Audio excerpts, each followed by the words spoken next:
नमस्कार शेतकरी मित्रांनो, आज आपण फ्लावरच्या प्लॉटमध्ये आलेलो आहे. तर आपण बघू शकता, हा आपला 1 महिना 5 दिवसाचा प्लॉट झालेला आहे फ्लावरचा.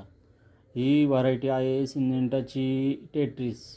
साधारणपणे ही व्हरायटी हिवाळ्यामध्ये लावली जाते.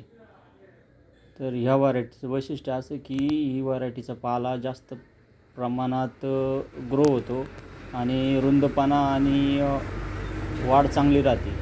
त्याच्यामुळे पुढं जाऊन जो काही गड्डा येतो फ्लावरचा, तो पांढरा शुभ्र आणि रोग कीड विरहित राहतो.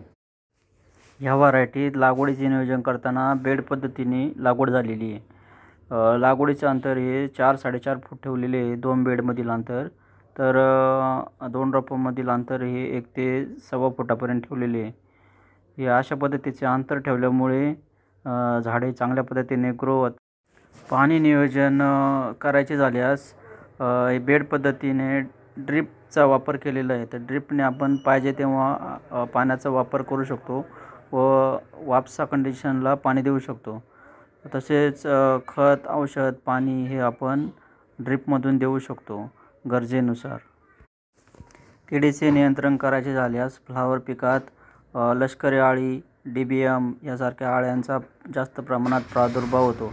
याच्या नियंत्रणासाठी आपण कोराजन, बेनिविया, डेलिगेट, प्रोफेक्ससुपर अशा कीटकनाशकांचा वापर करू शकतो. तसेच रोग नियंत्रणाच्या बाबतीत अर्ली ब्लाइट आणि लेट ब्लाइट हा प्रादुर्भाव जास्त प्रमाणात आढळतो.